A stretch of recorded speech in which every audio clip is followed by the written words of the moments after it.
Because this topic of building wealth in game is a little bit more on the sort of beginner and intermediate side of things for the game. But like I said, there's plenty of veteran players who out there who are just broke in the game, and they don't, it never really clicked how they can make lots of plat and shards in the game. So what I wanted to mention there, since like I said, since this is more on the beginner side of the spectrum, is I have a couple series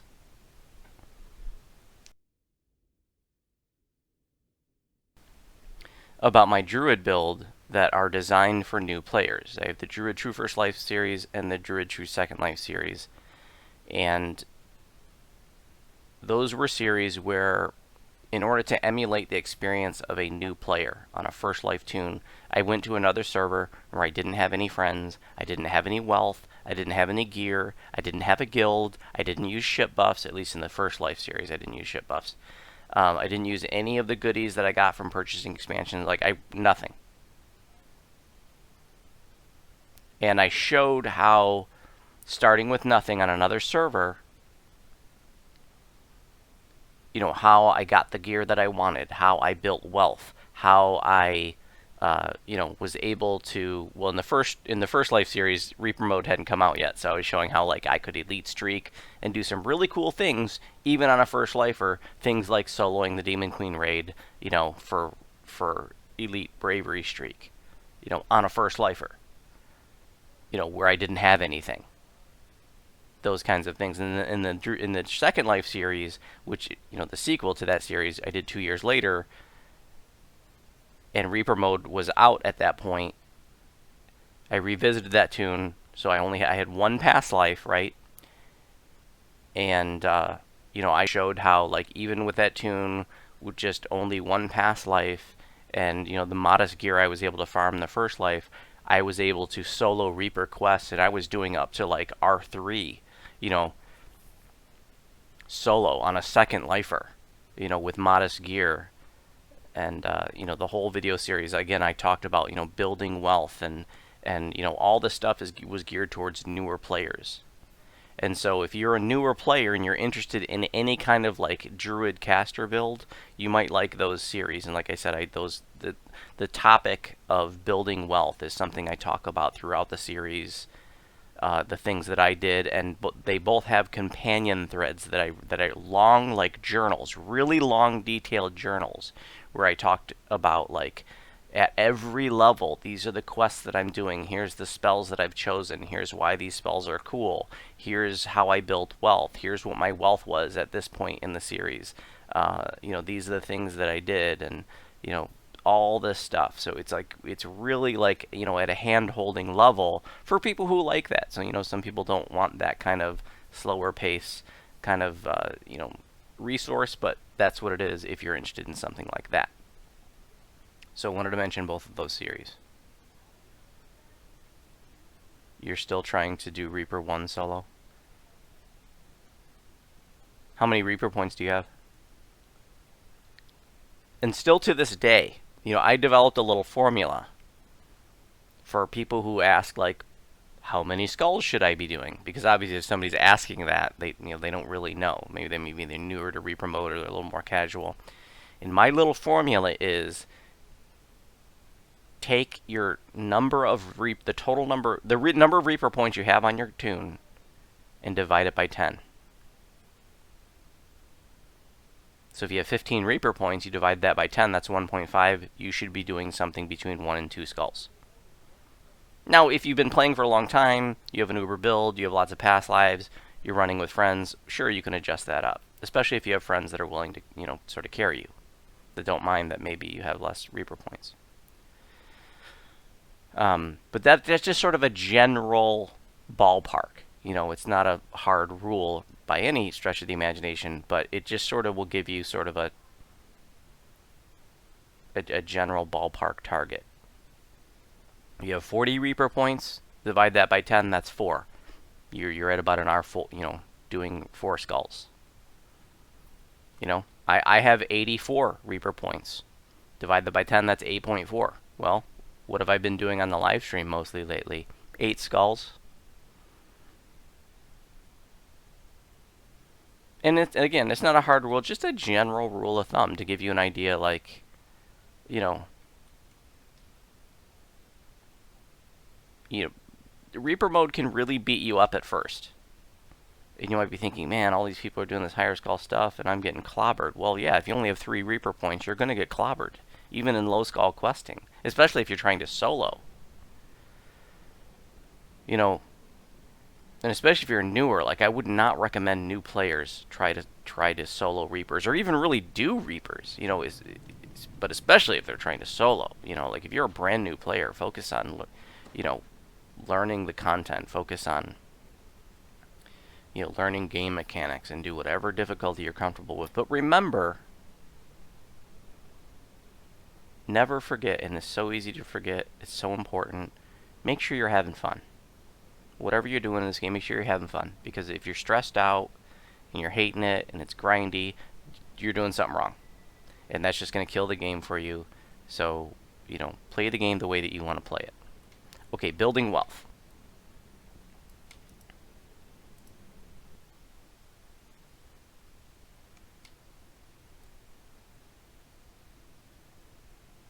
It's easy to lose sight. We get caught up in the grind of past lives and farming gear and all that, and the game can turn into a grind, and it can ruin it. That can ruin it.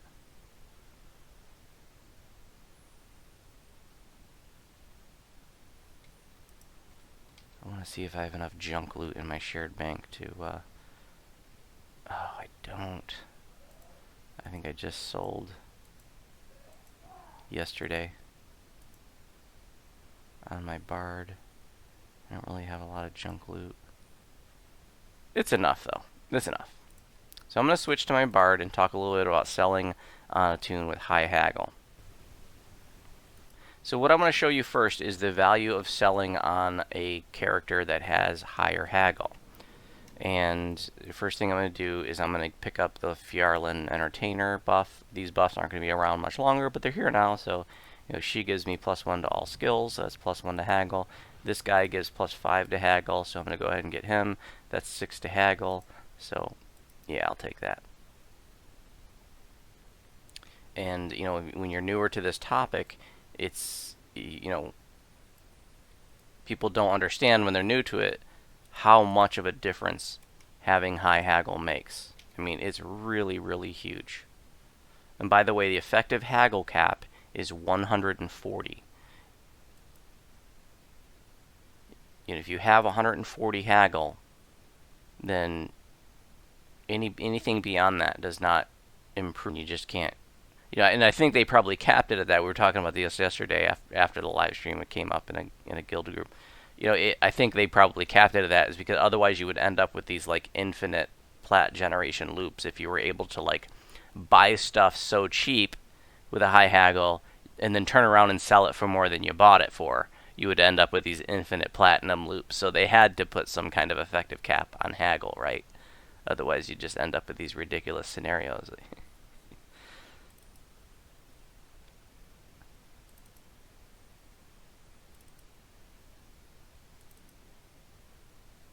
So what I'm going to do now is I'm just pulling my junk loot out of the bank. So what I do is anytime while I'm at the end of my questing day, actually usually at the beginning of my day, I clean out my inventory like I did earlier, and I take all my junk loot and I throw it in the shared bank. And then when my shared bank starts filling up, I pull it out on my tune that has high haggle, in this case my bard, and I sell it on my bard.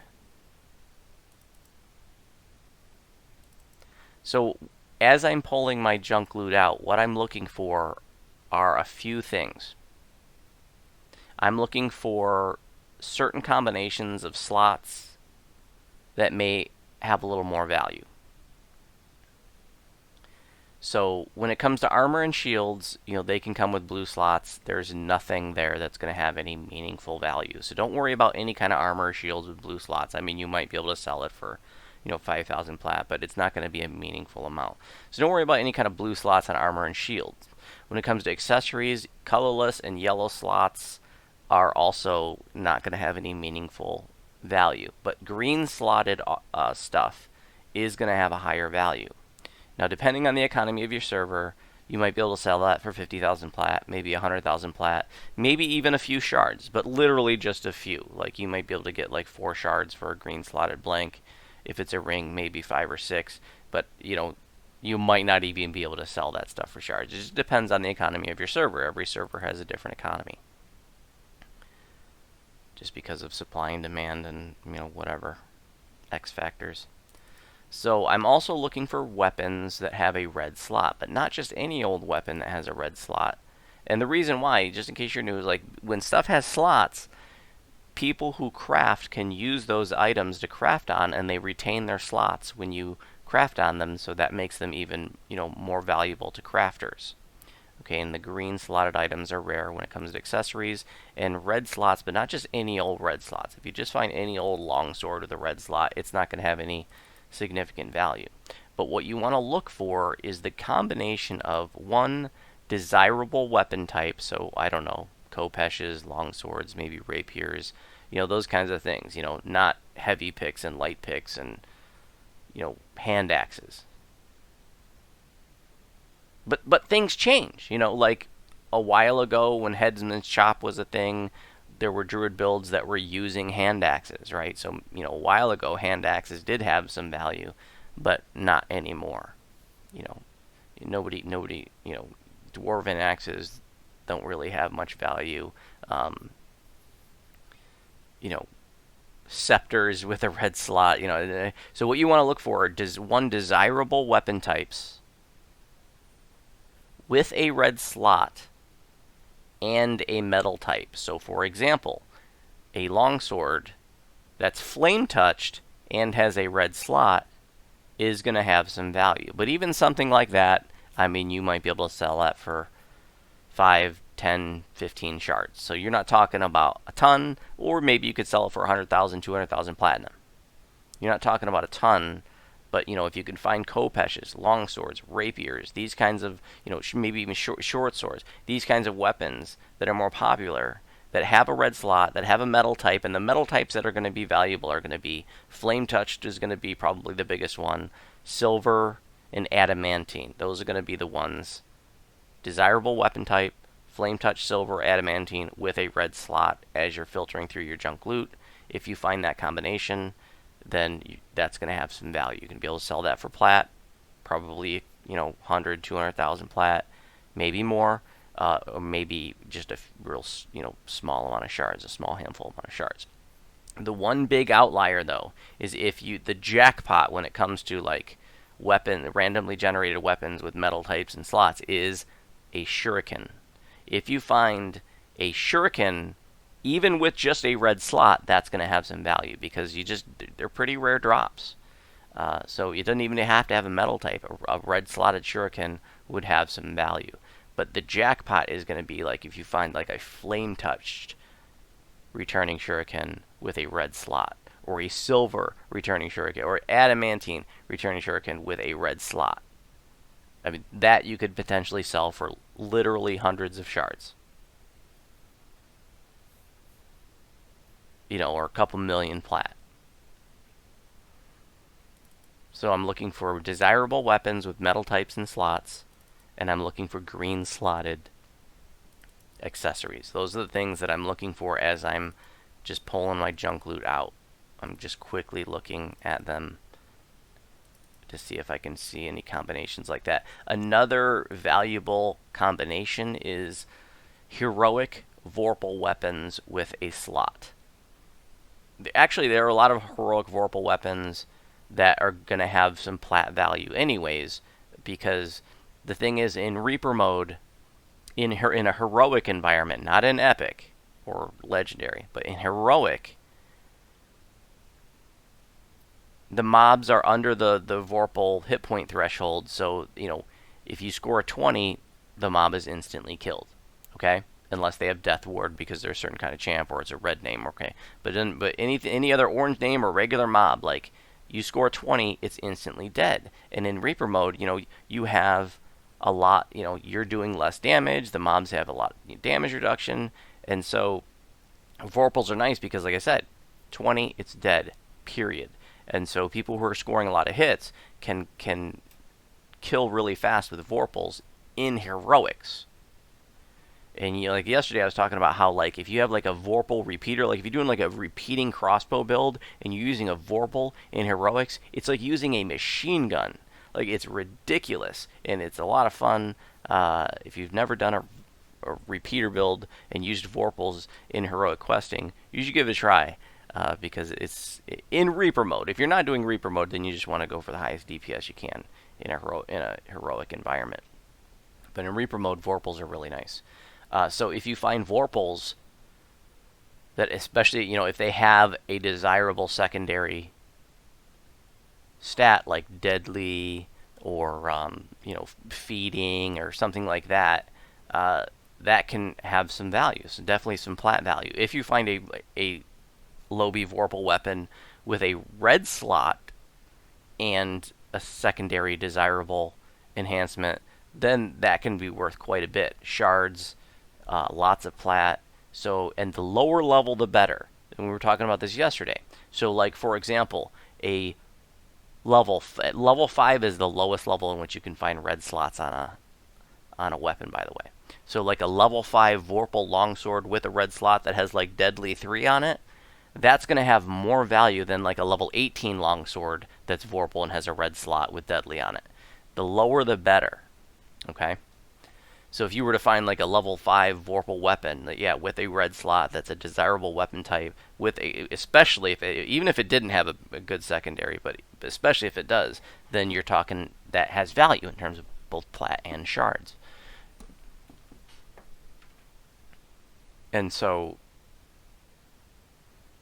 and Vorpal repeaters, Vorpal shurikens, Vorpal, any desirable weapon type is going to have some value in for heroics. And the lower level the better, and the more slots and metal types and stuff, the even higher the value it's going to have.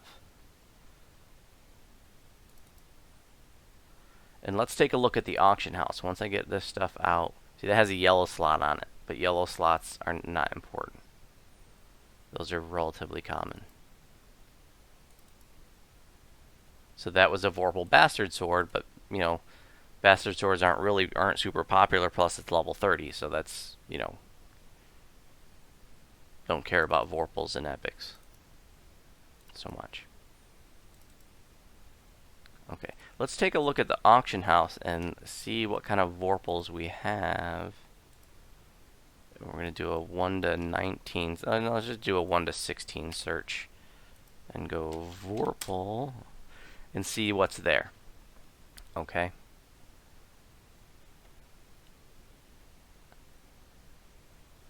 Vorpal hand wrap. Somebody's posting for 100,000, but that's just level 3 insight. Doesn't have a really good desirable secondary. Let's see if we can find something more desirable. So there's like a Vorpal rapier with deception on it that at level 5. That's actually a pretty cool weapon for 300,000 plat. I don't know that I would post it for quite that much, but you can see what I'm talking about. Rapiers are more popular. It's just level 5. It's got deception on it. That's a nice roguey secondary ability, or anybody use rapiers, unless you're a tank, and probably aren't any tanks using rapiers. So that's a nice Vorpal rapier diversion. That's a nice one. Level 5 for 10,000 plat. Let's see what else, if we can find something really cool. But what you can do as well, and I've done this, is you can actually go into buy sell mode. Buy stuff just to sell it. So you can search your auction house for Vorpals, and if you happen to find a Vorpal with a slot for cheap that's low level, you could buy it and flip it.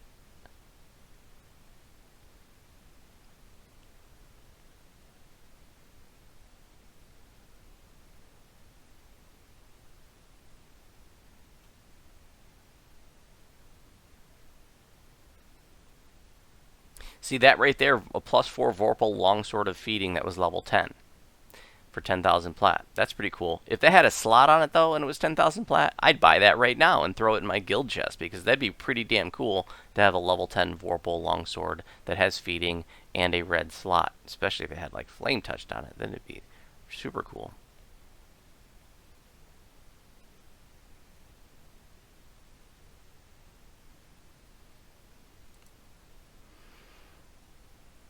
So nothing too exciting in here right now, but give you an idea of some things you can look for. Okay, so I'm going to go sell my junk loot, and you want to make sure that when you're selling that you sell at a pawn shop. There are pawn shops located all over the game. You know, there's pawn shops in the south end of the market. There's weapon pawn in House D, armor pawn in House K. There's all the pawn shops in Evening Star right there at the town square. And then if you have the ship amenity right here at Three-Fingered Thads on your guild ship, these are all the pawn shops too. There's one in Ataraxia as well. So you definitely can sell for higher prices at pawn shops. Okay, so make sure you're selling at pawn shops. It's a significant difference. Now if you're just, you know, sort of selling as you go and you're just selling like total low-B trash, don't worry so much about the pawn shop. But, you know, if you're selling a larger quantity of stuff, and it's higher level stuff, then I would definitely recommend selling at a pawn shop if you need plat. Okay, so I'm just going to add all. So we're at 60,000. I didn't have a whole ton of stuff, so like yesterday I was showing, you know, values that were a lot higher than this, but I'm selling that for 60,000 plat, and that's with an 83 haggle. Okay, now watch as I increase my haggle, that price that I'm selling for is going to increase. So we're at 60,000 plat right now with an 83 haggle. I'm going to sing myself a song. And you'll see the haggle goes up and the price goes up. Now I'm almost at 64,000. I'm going to give myself a GH. Now I'm up to 65,000. I'm going to click +1 to all skills for my max. Now I'm up to 66,000. Here's another +1 to skills for my focusing chant. Let's see. Let's equip the heroic green steel that gives +6 exceptional to charisma skills. And charisma skills is, you know, includes haggle. Now I'm up to 73,000. Okay, now I'm going to equip this. You can have a haggle item too. You know, keep a haggle item on the tune that you're going to sell with. You know, this has haggle 22 and Insightful haggle 11. Now I'm up to 82,000. So without all that, just at 83, I was at 60,000. Now I brought it up to 82,000. And you can, if you can extrapolate and, you know, see if I had even more stuff. You didn't have that much junk loot to sell. I normally wouldn't sell when I had just that little bit in there, but I'm just, you know, trying to show you as an example. And even what we started with, which was 83 haggle, is already selling for a lot more than a tune with lower haggle. So I'm able to just basically get free plat just by doing things that are going to up my haggle. So I get 82,000 there.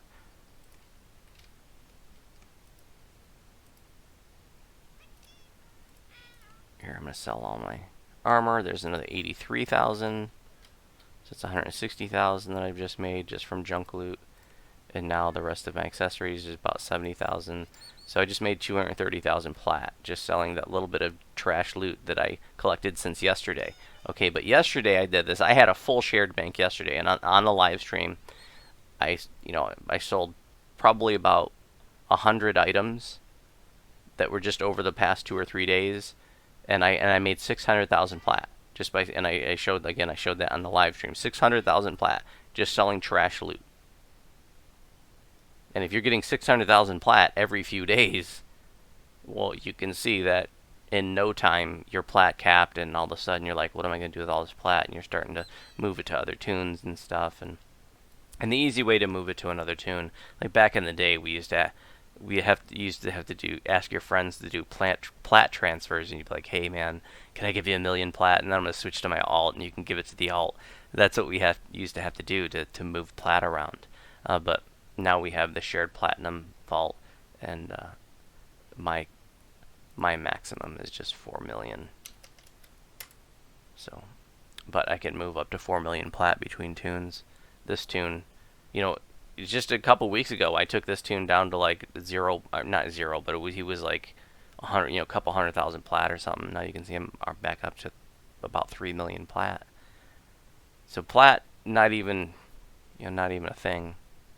The other way, another way that you can make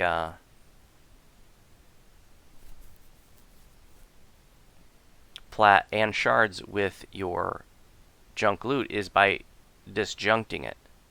I wish I had saved one piece of trash loot, but well, here I'll just buy a piece of trash loot back from the vendor. Oops. Here, I'll just buy whatever the cheapest item is. Okay, right, and you take it over here to your crafting station, and you stick it in there, and you click dissolve, and that's going to give you... Crap, I don't normally do that in this tune, so I don't even have any crafting supplies.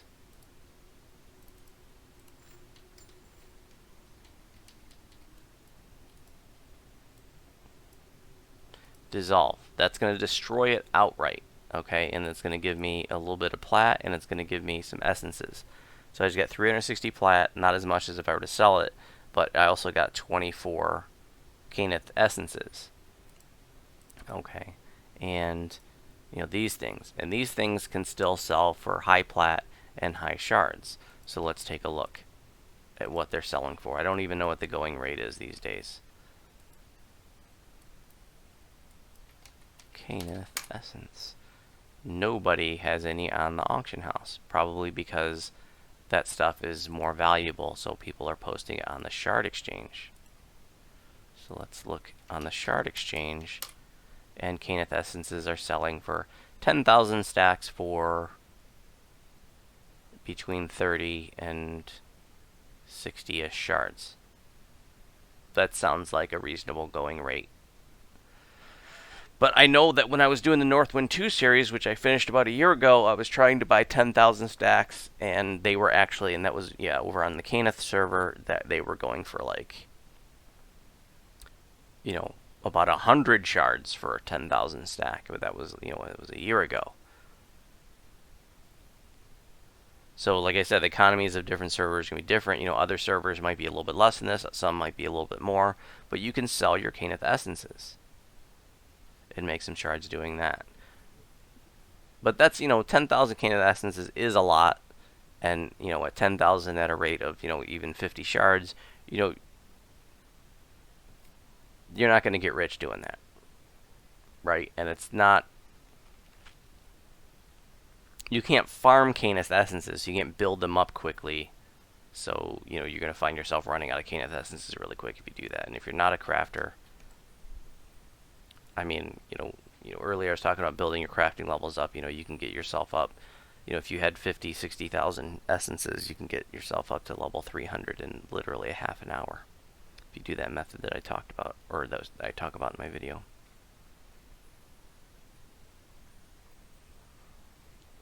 Yeah, the taxman takes a little bit out when you sell something. There's the auction house gets a cut.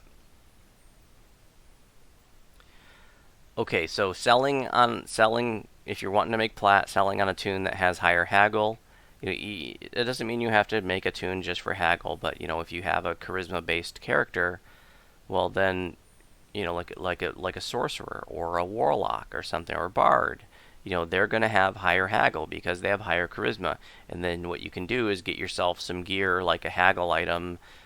Make sure you have spells like greater heroism and other things that are going to improve your haggle skill, like an alluring skills item, for example. Alluring skills refers to all charisma-based skills except for use magic device.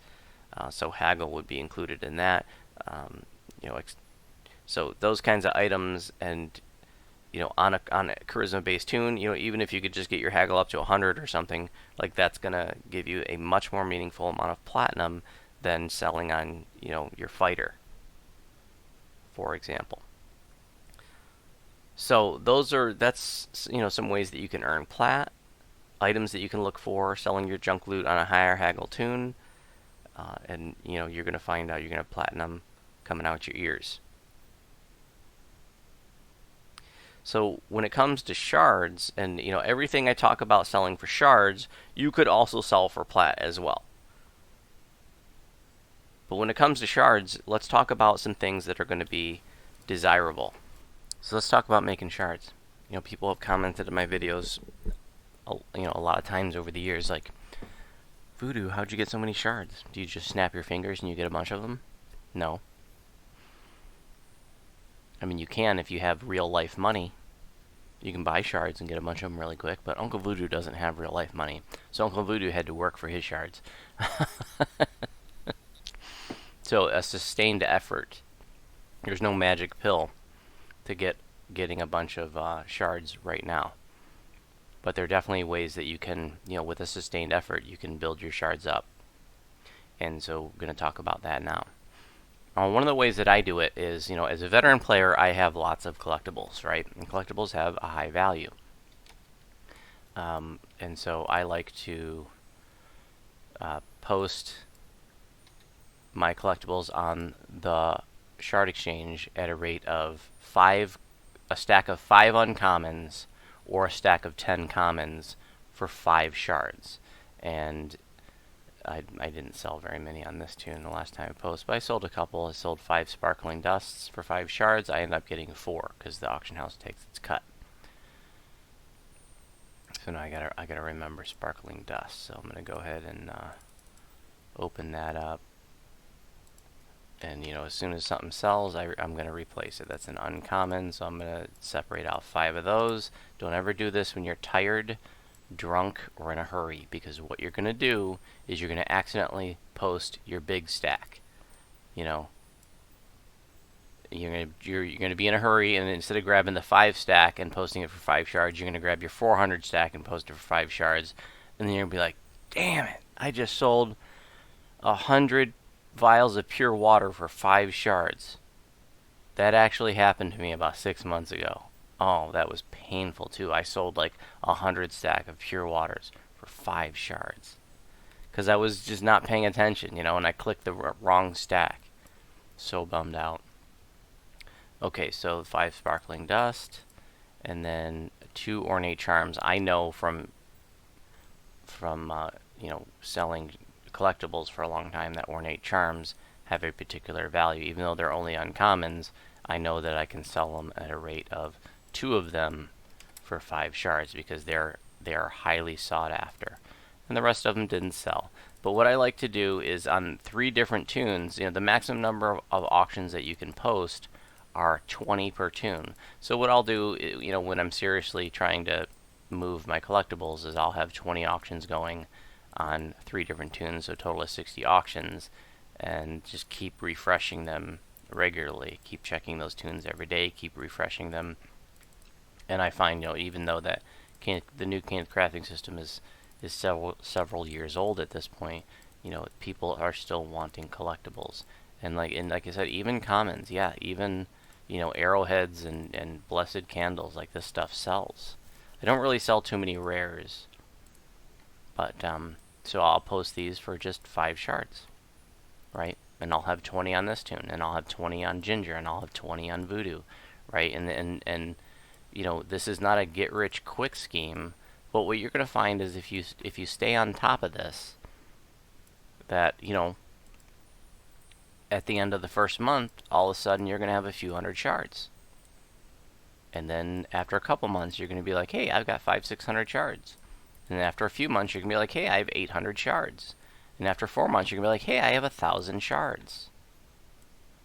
You just keep it up, and you will build up your shards. Now, if you're re-rolling every chest every day, well, then you're going to be spending your shards faster than you're making them, and I can't help you.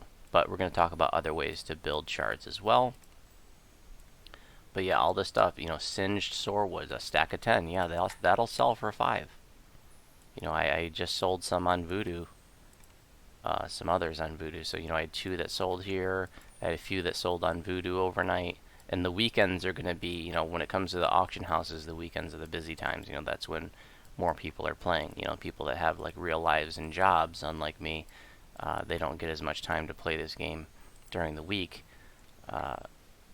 so they tend to play more on the weekends, right? So that's when your auction houses are gonna be more active. So keeping your 20 20 auctions of collectibles up on a few different tunes. Like I said, I find that 10 stacks of commons, 5 stacks of uncommons, sell at a rate where I can gradually build up my shards. Now, if you're not a veteran and you don't have a ton of collectibles, that's okay. If you have time, then you can farm collectibles. There's lots of great collectibles farms out there, and let's just mention a few. So some of my particular favorites are like The Last Stand, okay, out in the Red Fens. Last Stand you can walk into. There are 3 like mosses or fungus or whatever around the outside that you can just quickly grab, walk out, you don't fight a single mob, and you just got 3 collectibles. And you can get crypt mosses there too, and crypt mosses have particular value because they're used for like constitution shards or sheltering shards or something. I can't remember. It was something that is a property that everybody's going to want to craft. So crypt mosses will sell really well. So you can just in less than a minute you can get all 3, walk out, reset the instance, and do it again. And collectibles never ransack, so you can do that for as long as you want. And farming collectibles is a great thing to do. You've got to leave in 20 minutes and you don't really have time to run a quest and none of your friends are on. You're like, what do I do? Go farm some collectibles. So Last Stand. Another one that I like is Mad Tea Party. If you can unlock the doors, you can just go right into the left, and there's a couple collectibles in that side room. Another one of my favorites is Sinister Storage. That's another one where you can walk in, and that's the one in the harbor, part of the Madness chain. You can walk in, there's 3 collectibles. They're in random locations, so you gotta queue search around for them. But you can walk in, quickly get all 3 of them, walk out in 30 seconds before any mobs spawn, recess the instance, and keep doing it. Another great one, and this one's a real gem, is Breaking the Ranks, the one that takes place in the giant encampment up in Stormhorns.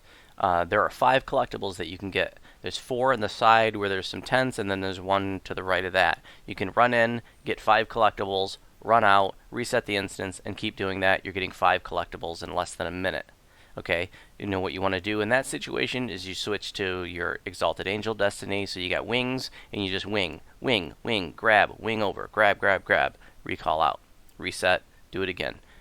In like 40 seconds, you're getting 5 collectibles every 40 seconds. And remember that collectibles the collectibles that you get are dependent upon the level of the quest that you're doing. And every 5 levels it changes. And so certain quests, they fall at that dividing line, so that if you do it on a lower difficulty, you're going to get a different set of collectibles than if you do it on a higher difficulty. So for example, with Breaking the Ranks, I think that's level 19 on Heroic. If you do that on Heroic, normal, you're getting the collectibles that are for like 15 to 20. I can't remember if it's 15 to 20 or if it's 16 to whatever. In any event, let's just go with me.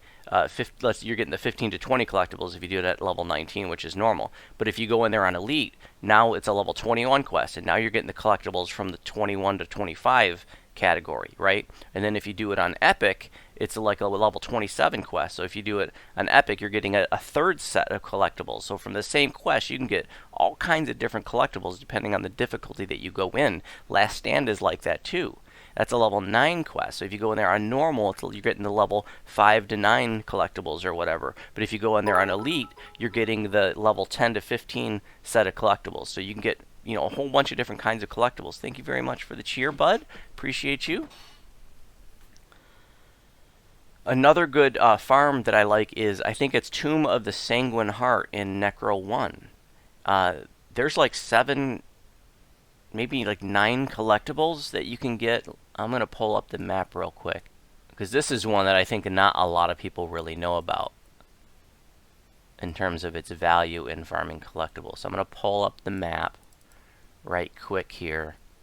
This is a gem. This is a real gem. Let me switch to the view so you can see my display.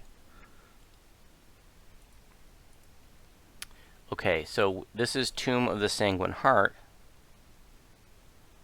It's just personal knowledge that I have. I mean, it's, there, individual pieces of this you can find, but I don't think there's any like one place that you can find all this. But guess what? I'm gonna have to grab all this and post it on my YouTube machine. In any event, so look at all these collectibles. This is the entrance right here, right? So you're gonna, and you can take a higher. This is level 5. This is a level 5 quest. So if you take your high level tune in here, you can run through this. Okay, you run up here, you come down here. There's 2 collectibles. You run over here. There's 3 more. Now you're at 5. Then you run up here. There's 2 behind that secret wall, and then 2 more there. That's 9 collectibles, and you can get all that in about a minute. You just run, boom, boom, run, boom, boom, run, boom, run, boom, and get out. It takes you about a minute.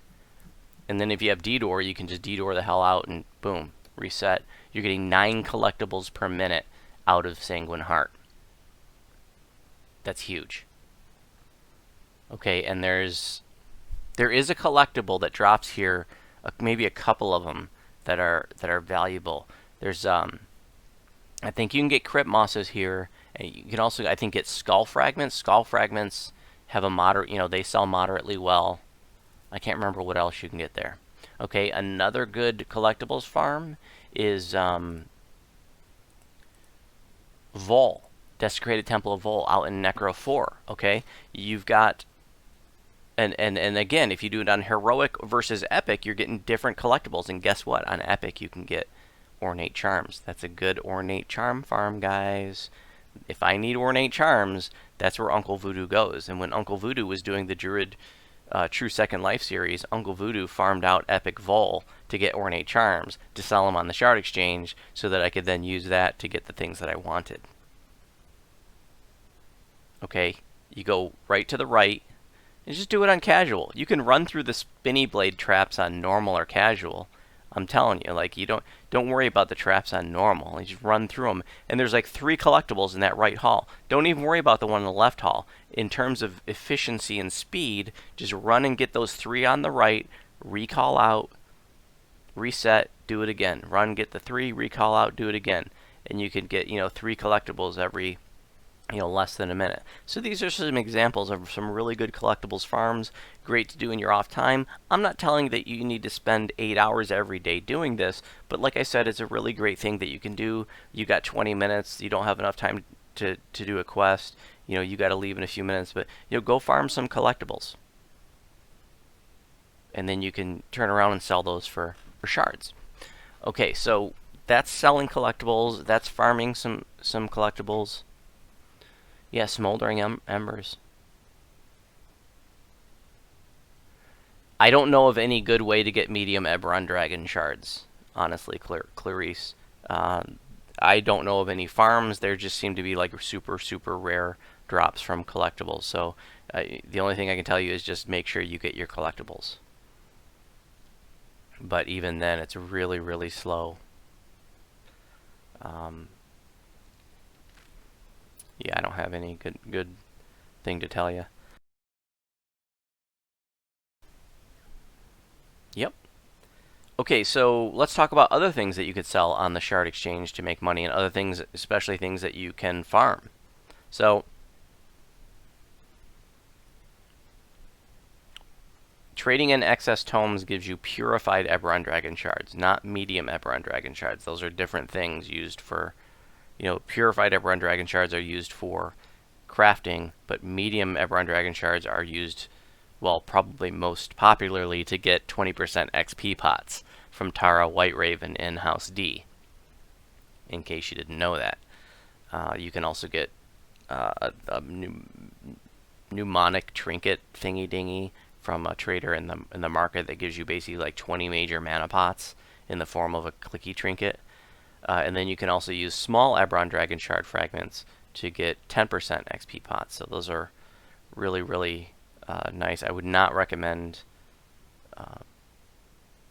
well, never mind. In any event, yeah, small and medium, especially Eberron Dragon Shards, have a high value because you can get XP elixirs from them. The larges, not so much, but they still have some value because there is one thing that you can get that's pretty cool, and that is the rest shrines. The portable rest shrines. and I can't remember what trader gives you that. You know, if you want to know that information, just go to the Google machine, type in DDO Eberron Dragon Shards, and boom, a list of the traders and what you can get will come up. Okay, so other things that you can farm out and sell for shards. So in today's DDO, for the last few years, everything's bound to account now, right? But in the olden days, things were unbound, or might be bind on equip. So there's still lots of gear in the game that's bind on equip or unbound that you can farm out, and some of that old gear still has significant value. So let's talk about some of those things. One thing that you can farm out are rings of spell storing from the Sands of Benectrin. There's the rare mummy in the back, General Tanaka, or whatever his name is, has a rare chance to drop the ring of spell storing. So you can farm that out, and the last time I sold a ring of spell storing, which was about a year ago, I sold it for 95 shards. So that's a good chunk of shards. And depending on the economy of your server, maybe you're only going to get 50, maybe you'll get 200. You know, I don't know what they're going for on all the different servers, but you know, you can. And anybody can do that, right? A brand new player, you only need to be level 8 to get out the sands, and you can farm and ransack that quest every week. And maybe you can even do it on multiple tunes. Another item that you could farm out that have particular value is, how about Ioun Stones from the Dreaming Dark quest? That's a level 20 quest out there in the Isle of Forgotten Dreams, you know, but through the Inspired Quarter. When you do the Dreaming Dark quest, not only do you have a higher chance to get Ioun Stones from the end chest, whereas Ioun Stones can actually, as a very, very, very, very rare drop, can drop in any level appropriate content, and it's around level 5.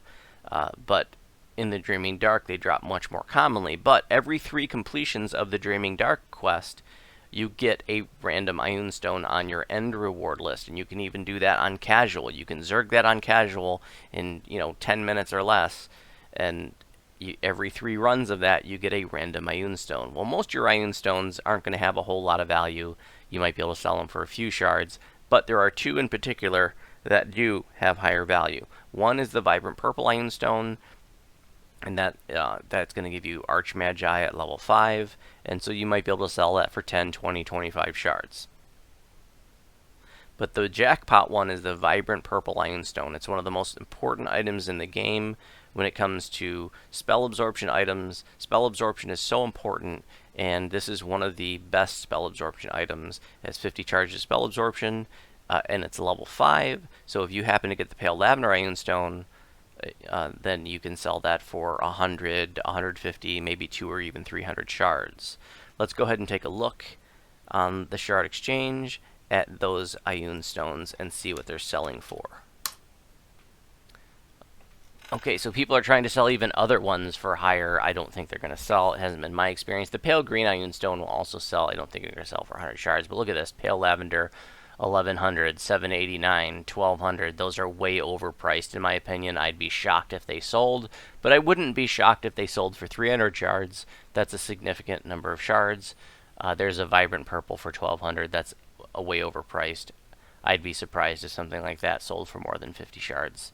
In any event, those are items that you can also farm out. What else can you farm? How about the last generation of Unbound gear coming from Haunted Halls of Evening Star? There's a few items in there that's still going to have some value. Most significantly, probably like a Lantern Ring is still a sought-after item. Let's take a look at what else comes from there.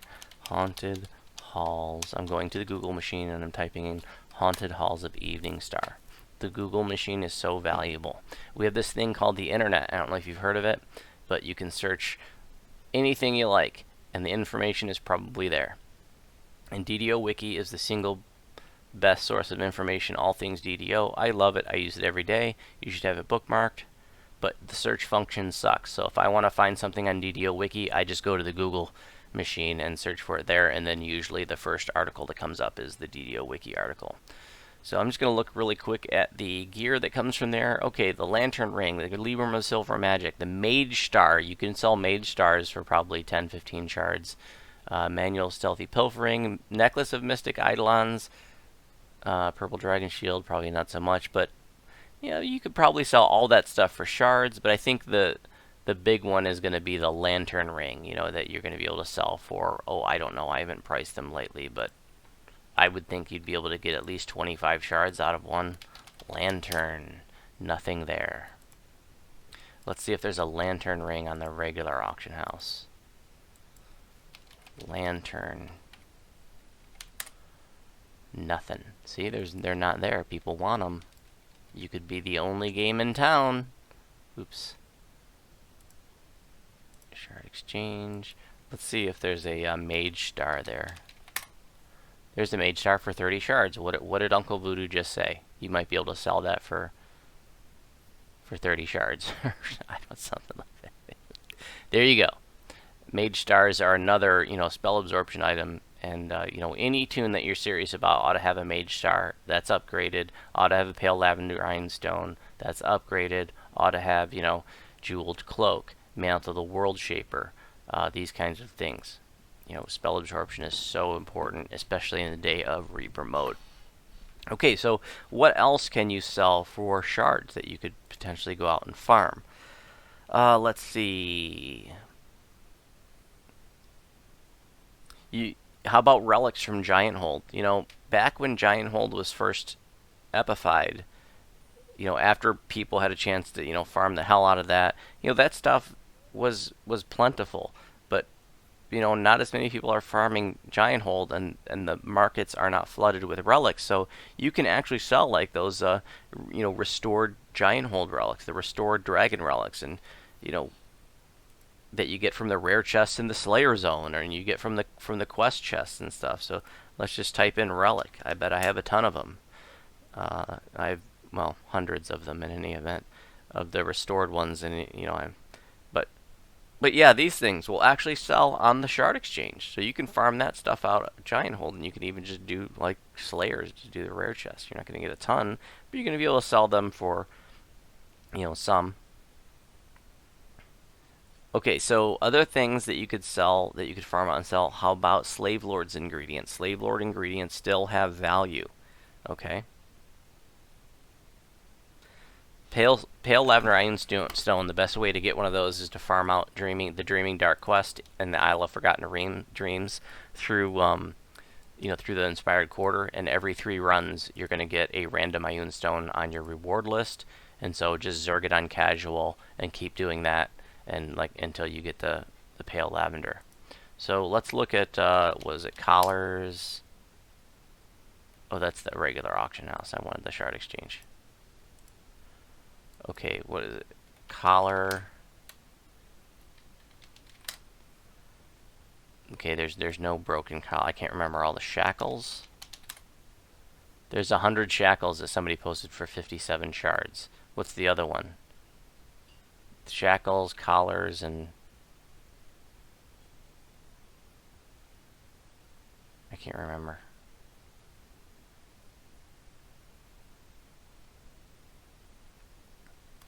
I don't know. But Slave Lord's ingredients, you know, you can run Slave Lords and get those ingredients and sell them on the Shard Exchange. You can also run Sharn quests. People still want Sharn ingredients. You know, and I'm talking about, you know, the stuff that has a name. I can't remember any of it right now. You know, actuators and, let's see, DDO, Sharn, crafting. Nearly finished. Okay, so we're talking about, you know, Iron Defender rivets and Worker Drone actuators and Worker Drone platings and Shield Guardian gyroscopes and Shield Guardian cores and Magefire cannon parts and all that kind of stuff. That stuff is going to have value, so you can, you know, run your Sharn stuff and sell that. So there's another place that you can earn shards from by selling that stuff. And when this stuff, you know, here's another thing you can really capitalize on, you know, like when this stuff is brand new, you know, there are those people out there who will kill their mothers to have the brand new piece of craftable gear or whatever on the first day when the servers just open, because they have to have it right now. It's just built into their psychology. And guess what? Those people will pay top dollar for things like the brand new crafting ingredient that just came out. So like the first week when something like Sharn hit, that first week, those collectibles, those ingredients were just like astronomical. Slave Lords was the same way. When Slave Lords first came out, those craftable ingredients that you got at Slave Lords were just outrageously priced. Okay, so if can be like, okay, I don't need it today. I can get it in a few weeks or whatever. I'm going to sell this stuff now because I want some shards. You can really capitalize on the fact that there are all those folks out there that want it right now. So that's another thing that you can do when new content comes out and there's a new unbound ingredient or something, like sell it right away, because the prices start out super high and they just gradually taper off. Some other things, and these are going to be definitely more expensive options, but you can also make some serious bank. Okay. And the things that you get, I don't want to be there. The things that you get from purchasing with Threads of Fate. And this is only going to be for the raiders out there. The Threads of Fate are the endgame raid currency that came out about a year ago, and you get this stuff for running raids, for running your endgame raids. So anything that's like base level 30 and up. So all your legendary raids, in addition to like Mark of Death and Defiler of the Just and Fire on Thunder Peak and Temple of the Death Worm and these kinds of raids, are going to have Threads of Fate in their end chest. Okay, and you can buy some really cool things with this stuff, and some of it's unbound. So really the big cash money is going to be these special filigrees that you can get, and this is the only place in the game that you can get these filigrees. These are dual filigrees that work for multiple sets. So like this one here works for both the Treachery or the Twilight Cloak set, and it gives you +2 dexterity. These are the only filigrees that are dual filigrees, and they're the only filigrees that give like +2 to stats from a single filigree. And so what's really neat about these dual filigrees is that you can actually get, like, for example, 2 3-piece sets out of 5 total filigrees, right? Because you can have, let's say, 2 from Treachery, 2 from Twilight's Cloak, and the third one for each is this dual one, this dual Treachery / Twilight Cloak one. So you could have a 3-piece Treachery set and a 3-piece Twilight's Cloak set with a total of 5 filigrees. That's really freaking cool, which means you have some really, flexible options when it comes. We have up to a maximum of 11 filigree slots right now. You can start to get really creative using these dual filigrees. And these all have like higher stats than your other kinds of filigrees. There's a +2 stat for every stat. Look at this one, 20 healing amplification. And then there's a rare version that does even more. Like the rare version has 4 MRR. Those are pretty expensive. But you could even get like the regular one. Just get a desirable one. Like how about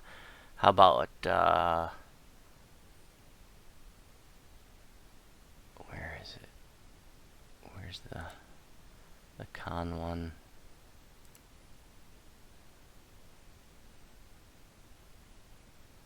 So this Snake Bite / Grandfather Shield that gives +2 to Constitution at the price of 250 threads. So if you had a lot of Threads of Fate, you could buy this filigree, and it's unbound, and you could post it on the Shard Exchange and probably sell it for like 500, 1,000 shards.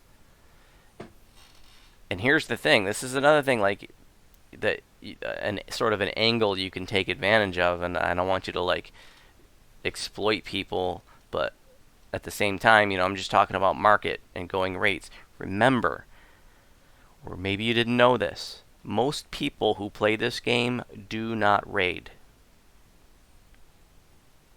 which means that most people do not have access to those dual filigrees. Like a +2 con filigree is like a really big deal. So if you're a raider, and you've got some filigrees and you feel like you can spare 250, like you could make, like I said, you could probably sell that for like 500 to 1,000 shards.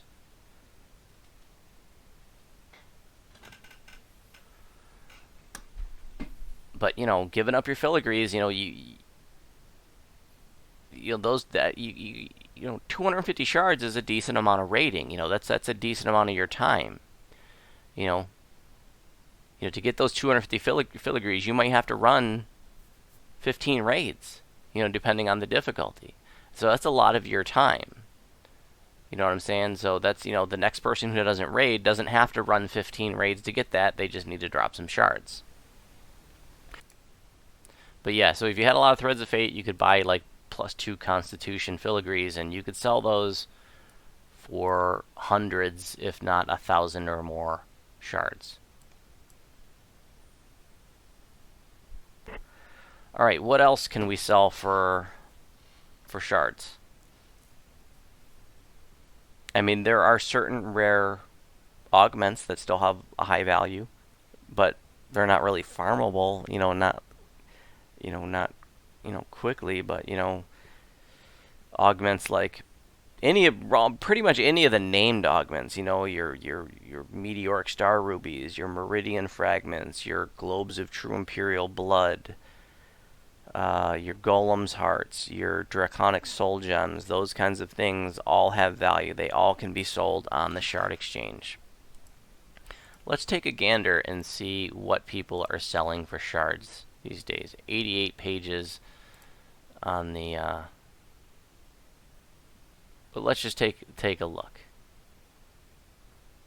A lot of junk. Let's just I hate to change the level, but let's take a couple minutes and look through this stuff.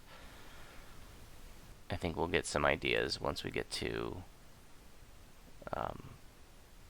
stuff that's selling for higher shards. Rare filigrees are another thing that is gonna have some value.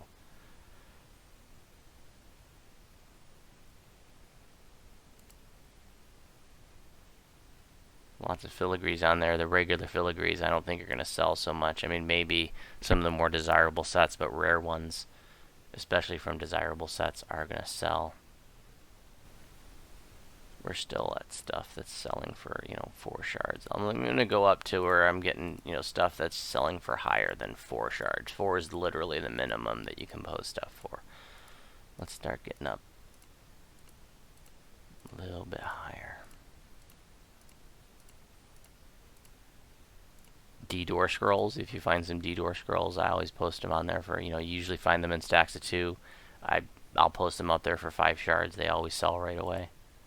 But that's not something you can farm. So now we're up to 10 shards. Yeah, there's a ship amenity. Yeah, that stuff can sell for shards. Not too much, though. Some.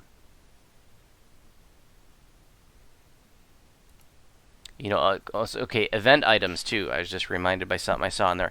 There are some. Hey, Snowfall, welcome. Triax, welcome. Special events. Let's see. Mimic Hunt. Night Rebels. Crystal Cove. All of these have seasonally available items in them, and some of that stuff is unbound. So, for example, when Night Revel comes out, if you can take some time to farm out, the ingredients are unbound, so you can sell that at the time up, but you can get like augments that are only available seasonally. Okay, the augments like the +2 festive to wisdom, the +2 festive to intelligence, and some of your other like red, your rubies in there. Like this stuff is only available 1 month out of the year, okay? So every year what I like to do is like those festive wisdom and intelligence ones, I like to farm out a bunch of those and not sell them at the time, because at the time, in October, that stuff's going to be plentiful, right? So you're not going to be able to sell it for very much. But guess what? 6, 7, 8, 9 months later, when that stuff is all drained out of the shard exchange, now you can start selling your festive wisdom and your festive intelligence augments for 100, 200 shards, right? And you farmed out 10, 20 of them. So if you can do that and then sit on them for several months, you can make some bank there. So that's more of a long game. With other events, the Mimic Hunt, you can, if you can get your Mimic tokens and buy like the gold pets, right? There's you got the gallivanting gold and the I don't know, the platinum thing, like the piles of coins that are the companion animals. Those are unbound. Those pet certificates are unbound. So you can buy those and post them on the Shard Exchange for a couple hundred shards, if there's nothing else you want from the Mimic event. Or Crystal Cove. There are going to be some items from Crystal Cove that are going to have some value. Like, how about the air elemental gems? Those are super cheap to farm out, and you can go out and, with your basic ingredients and buy hundreds of those and start posting 100 stacks on the Shard Exchange. You might be able to sell 100 stack for 25 shards. Let's see, what else do we have here? So seasonal events are a great time to farm certain things out of.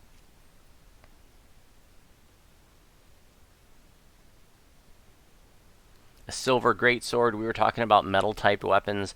That's a metal type by itself. No, that I'd be surprised if that sold. But if that had a red slot, that would be worth 10 shards. Planar girds. You can farm planar girds out of Zorian Cipher, right? That's a nice low level GH clicky. Those still have value to this day. You might be able to farm those out and sell them for 25 shards or something. Deconstructors, yeah, any kind of named augment just about is going to sell. Aren't the easiest things to farm out, but if you had some. There's a silver returning shuriken. If any of these had slots, they would be worth big money, but they don't, so they aren't. Muck's Doom will sell.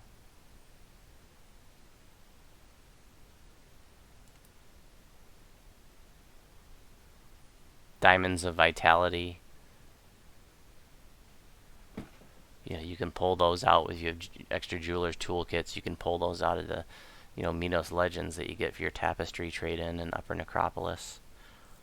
Dragon scales might even sell. People don't run Giant Hold like they used to, and they don't run Tor dragons anymore. So, like, a lot of the dragon, there was a day when dragon scales were very plentiful, but those days are long gone. So if you're willing to farm out Tor and get dragon scales, you can sell that stuff on the Shard Exchange.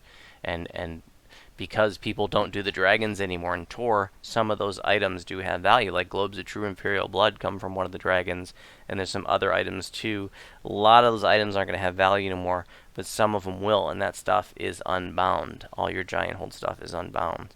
And so there are going to be some other items, like your Epic Elite Ring of Shadows is going to still have some value, although that value of that item probably significantly dropped because the new gauntlets, the new gloves out of Keep on the Borderlands are level 21 and has both ghostly and lesser displacement on one item, and it's level 21.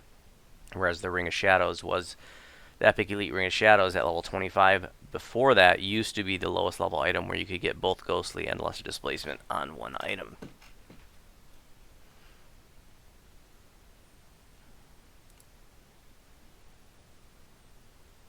Ship amenities. There's a manual stealthy pilferings. There's an example of one of the haunted halls items we were talking about earlier that you could potentially farm.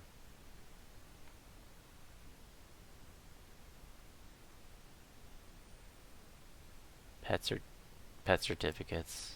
Already mentioned. Sentient XP out of White Plume Mountain, so you can do all your little side optional chests. If you get Sentient XP, that stuff will sell.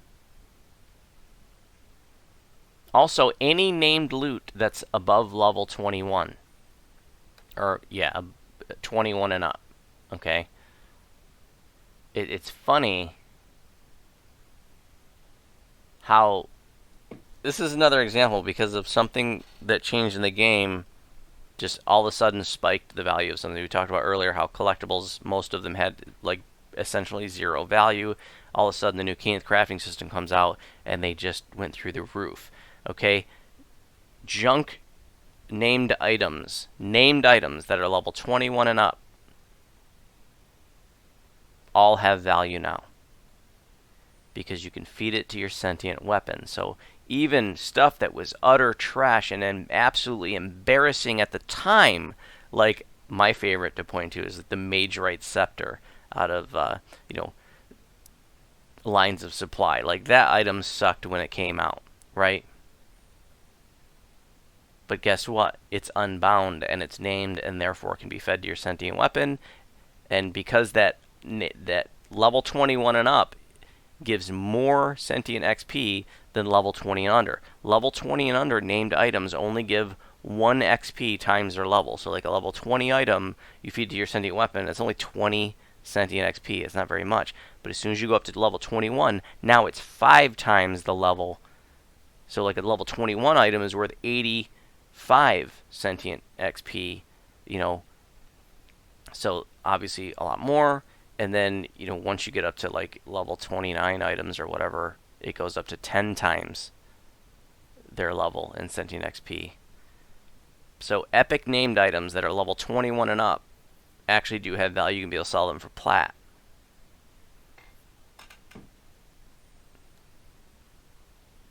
Like a sacrificial dagger, for example.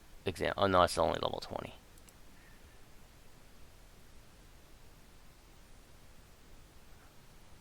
Draconic Soul Gem, that's a named augment. That looks like it was priced about. You can farm Strenati's hand cannons. Strenati's always up in Heroic 3-Barrel Cove, so you can farm him out and get Strenati's hand cannons. I don't know if you're going to sell it for 45 shards, but that's an easy farm, and you might be able to sell it for 5, 10 shards.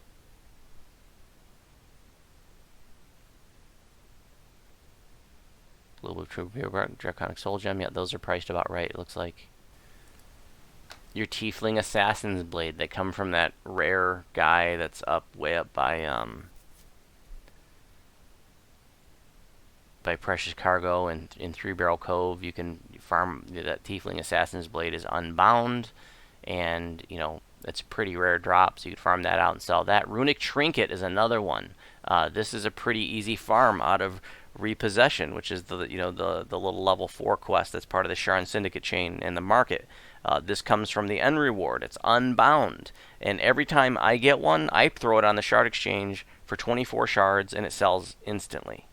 This one's, they have it posted for 60. I don't know if it'll sell, but that's an easy farm. I mean, you literally can do that quest in a minute. You know, you take your epic tune in there, you literally do that quest in a minute, and you get that's a collectibles farm too. There's like 4 collectibles or something in that quest, plus a chance to get this thing from the end reward, which you can sell for shards. So I would definitely recommend the farming out the Runic Trinket. Golem Hearts are pretty cool. I mean, there's a chance to throw a heal on yourself. You know, if you have an extra augment slot, that's a great thing to toss in there. Legendary Broken Shackles. Oh, that's the Slave Lord stuff. The drow weapons that come from House of Rusted Blades, those have value. The value of those things spiked because they can be made sentient, and these are actually really good Lobi epic weapons. So if you find a decent drow weapon out of House of Rusted Blades that comes from the end chest, you know, you could sell that for shards.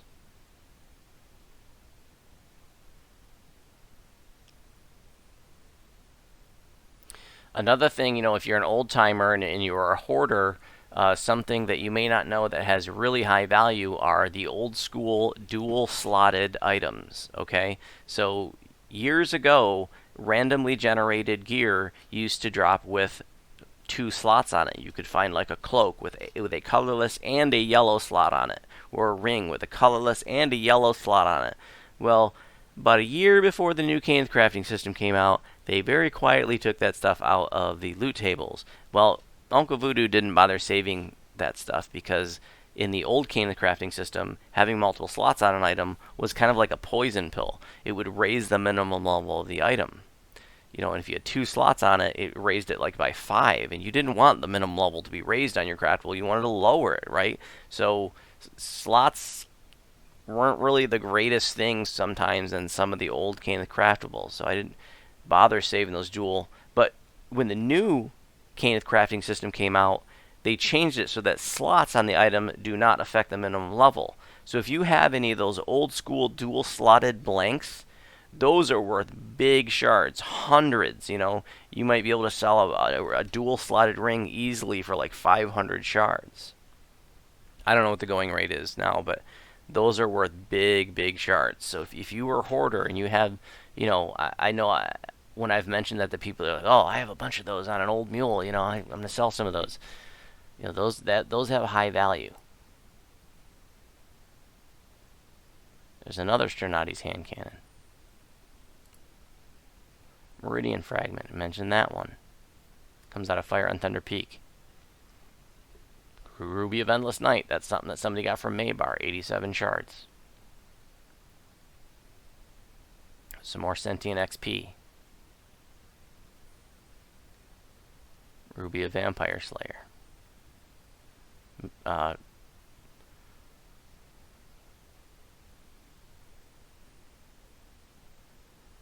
Yeah, I mean, I don't know if they're going to get 100 shards for a Luck Blade, but a Luck Blade is, you know, you can go solo farm Garamel in the subterrane, and he's got some really interesting items, and they're all unbound except for the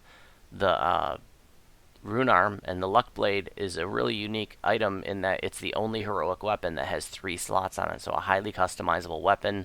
You know, you might be able to sell it for, I'd be surprised if it sold for more than 25 shards, honestly, but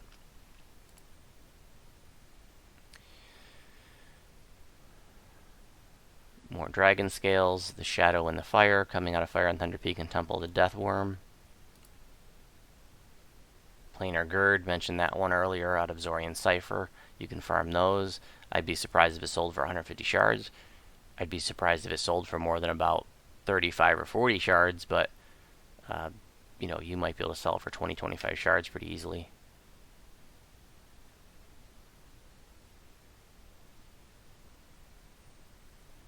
Rubies of Ghostbane, more named augments, Globe of True Impure Blood. These are a little bit overpriced.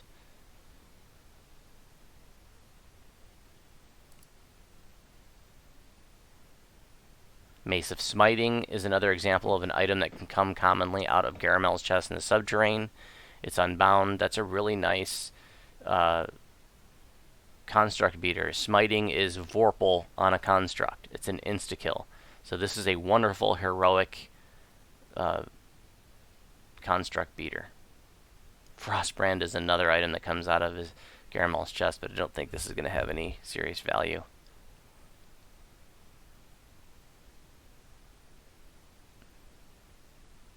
So here's a repeater with a red slot, improved Vorpal. It's level 18, double shot 5%. So really nice stats on there. It's kind of high level, and I'd say that's definitely overpriced.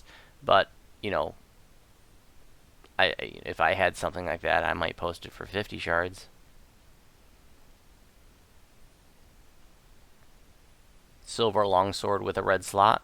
So we were talking about red slots with a metal type. 399 shards is overpriced, but nonetheless, that does have some value. I'd be surprised if it sold for more than 10 or 15 shards, but there it is. Pale Lavender, Vibrant Purple, we talked about those earlier. Oda's boxes.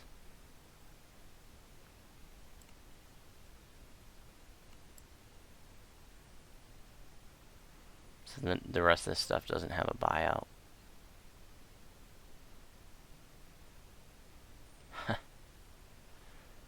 Yeah, 40,000 shards, I'll get right on that.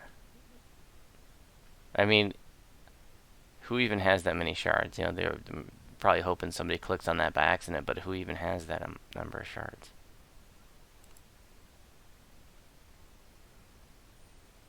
Unwanted tomes, of course, are going to be good to sell. We already talked about Kenneth Essences.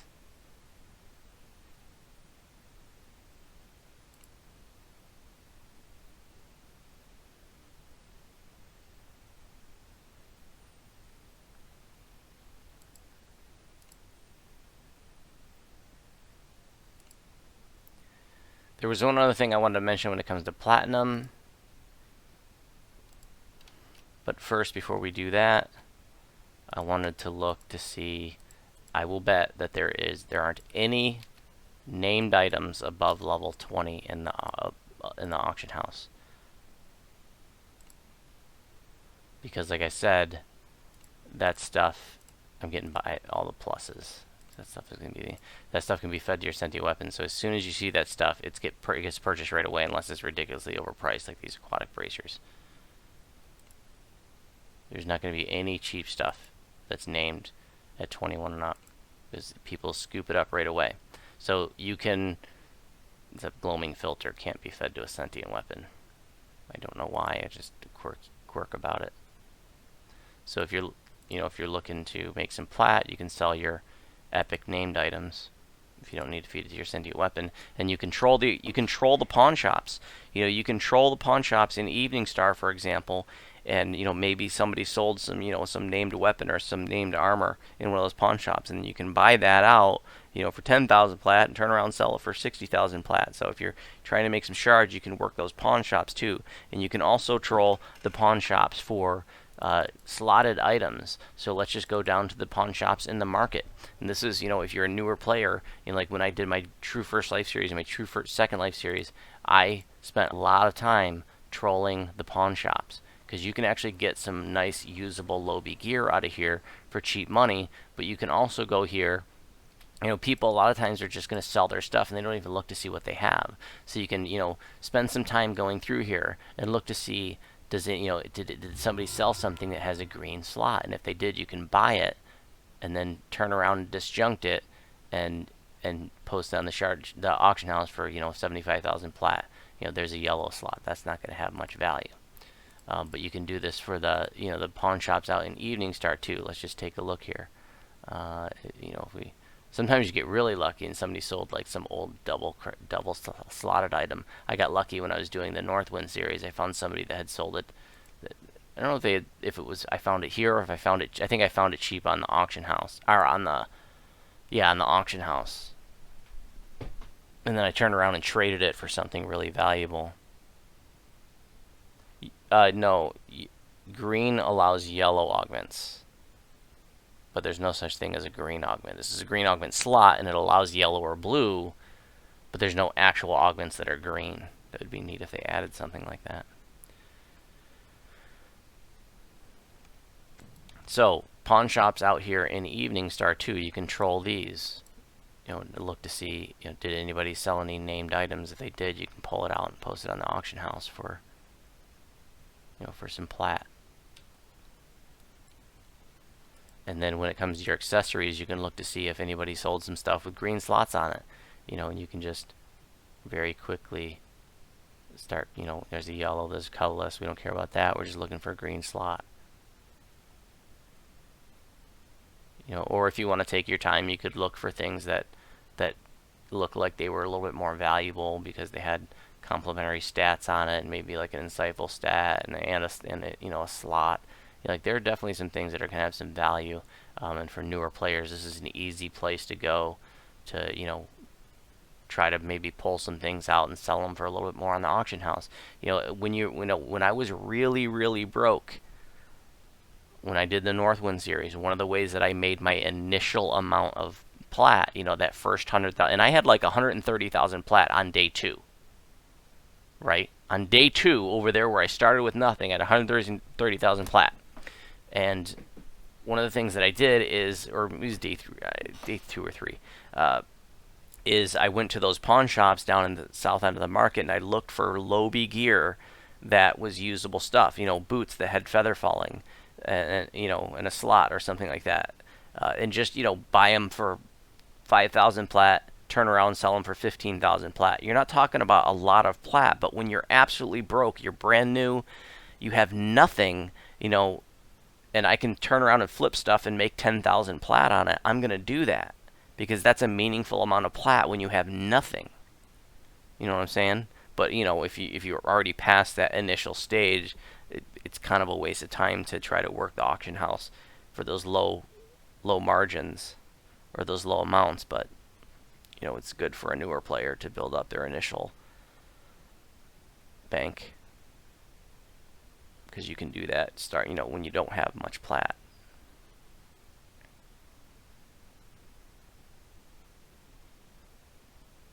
So I'm just looking like, does any green slots, and that's what you want to do. Troll the pawn shops.